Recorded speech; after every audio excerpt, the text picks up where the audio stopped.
We are Steve and Jill. Together, we've been buying and reselling land since the 90s. Our data-centric approach leaves our buyers asking, how can you sell it so cheap? Here on the Land Academy Show, We answer that and more. Steve and Jill here. Hi. Welcome to the Land Academy Show, entertaining land investment talk. I'm Steve and Jack Butala. And I'm Jill DeWitt, broadcasting from the Valley of the Sun. Today's Jack Thursday, and I'm going to talk about negative attention. Jill's right before the show, she's like, what is this? Yeah. I'm like, are you gonna call somebody out? And he's like, kinda. I'm like, well, hold on a moment. He's like, no, I won't make it too obvious. I'll disguise it. And I said, like, yeah, what did I say? Disguise it in the form of an insult. That's no disguise at all, then. Nope. Before we get into it, let's take a question posted by one of our members on the landacademy.com online community. It's free. And please don't forget to subscribe on the Land Academy YouTube channel. Comment on the shows you like. Aaron wrote, what does surveyed with boundary and building envelope mean? This is an excellent question. This is what I would call a master's degree, maybe even a PhD level question, and I think it's great. When you get a survey for a property, a regular survey, without the boundary or the envelope, what the surveyor is doing is looking at the perimeter of the property. And so we've all driven by people with survey equipment, and there's, and then they put stakes in the ground. Tripod. Yeah, exactly. Yeah. There's usually two people involved. One person's, finding for it. And so there's a lot of formal education that goes involved. The surveyors have to go through formal education. Like a school, right? Yeah, they have to go. And a whole apprenticeship and the whole thing. Yeah, it's cool. And so vast majority of surveys are just boundary surveys, or perimeter surveys where here's the corner, here's the corner, here's the corner, here's the corner. This is you and your neighbors in here. And a lot, we all talk about lot lines because we all have neighbors, and it's like, that guy's on my lot. So a perimeter survey or a regular boundary survey will show that that's either the case or not the case. We've just been through several surveys because we do minor splits. This is a special kind of awesome survey, and if you Google it, I would encourage you to Google it. What you'll see is that regular perimeter boundary survey. And then inside of it, you'll see another shape with boundaries in it. And that is because the surveyor went and did the research at the county to find out what setbacks are and where you can put a structure. And it's very, very, very helpful. It's way beyond just the perimeter, because then it shows you, I can put a house or a building in this area, and then the wheels start to turn about use and everything else. So it doesn't cost that much more. And I would usually, if you're going to have to do surveys or you're in the habit of doing surveys, I would ask for this in the future. Hope you're not in the habit of doing surveys. Jill doesn't like surveys. Hate them. Only if I have to. They're time consuming and costly, but and usually not necessary. When you minor split property, it's absolutely essential. I understand. That makes sense. We recently came across somebody who said, I get a survey on every property I buy. That's gross overkill. Yep. But it's really cool to get a survey back and say, that's where the structure goes right there. Thank you. Great question. Today's Jack Thursday. I'm going to talk about negative attention. This is why you're listening. Just like when the kids were little? Yes. Okay. That's exactly what it is.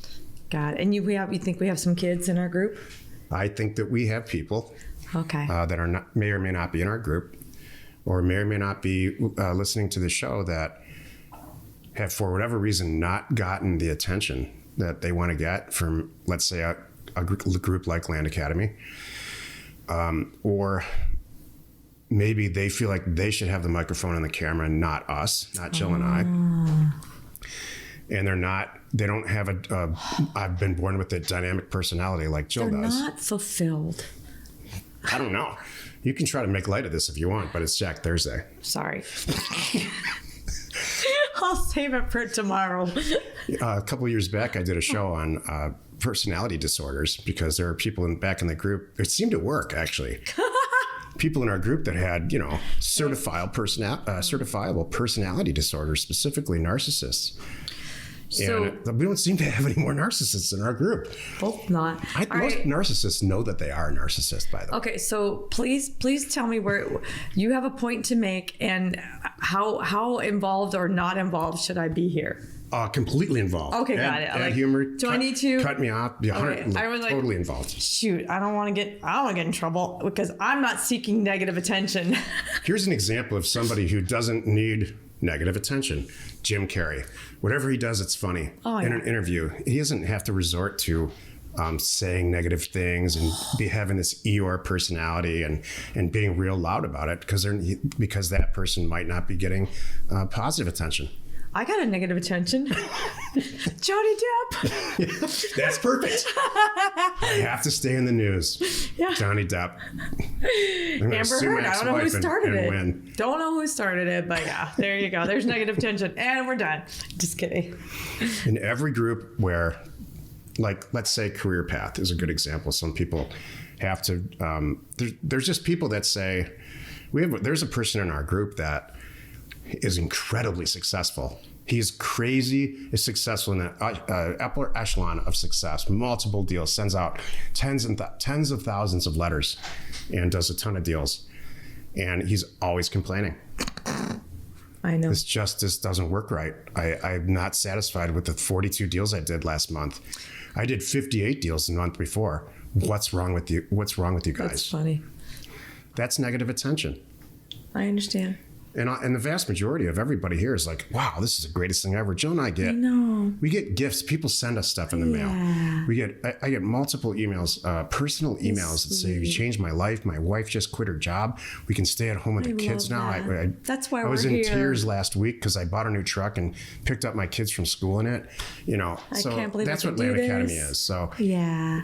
But for some people, they just need to be real and negative because I think over the years, they've gotten used to not getting the attention that they think they deserve. So they're resorting to saying and doing terrible stuff, Eeyore type stuff.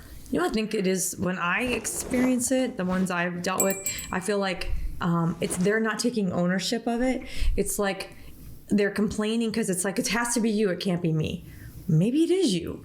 Maybe it's you. The reason why you didn't get this done. Don't complain and say the system's broke, kind of thing. How about answer the phone? And then they're going to say, well, my phone broke. Okay, fine. Now it's Sprint's fault. Okay, great. How far do we want to go with this?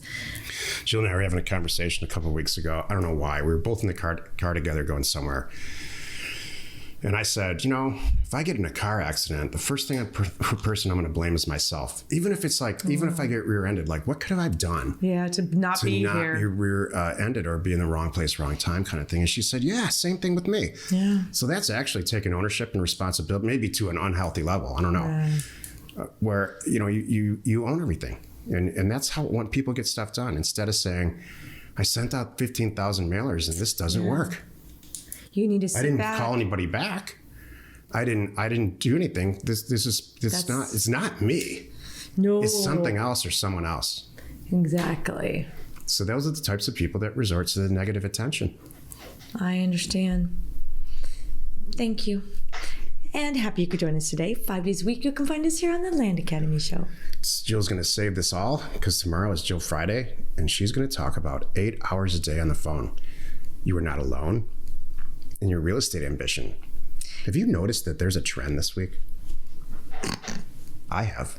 Wait. Is it the trend this week is stop whining? Stop whining. Oh, here we go. Get on the phone.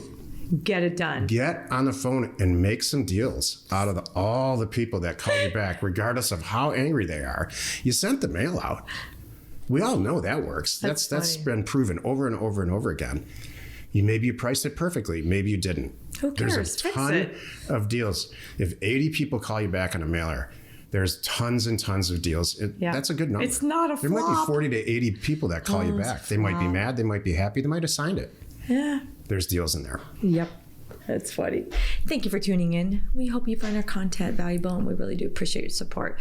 And again, I love to say this. If you haven't already, please check out our YouTube channel. There's lots of new stuff coming up there right now, too, by the way. Like every day, there's new content. So check it out. Hit the subscribe button. And by the way, if you are a member, don't forget to get on Discord. We are Jack and Jill. Information and inspiration. to buy undervalued property. We hope you found our content valuable and we appreciate your support. If you have not already, please check out our channel and hit the subscribe button. And your comments and suggestions help us to create the content you're here for. Hitting the like button helps to support our channel's algorithm and gauge your interest for future shows.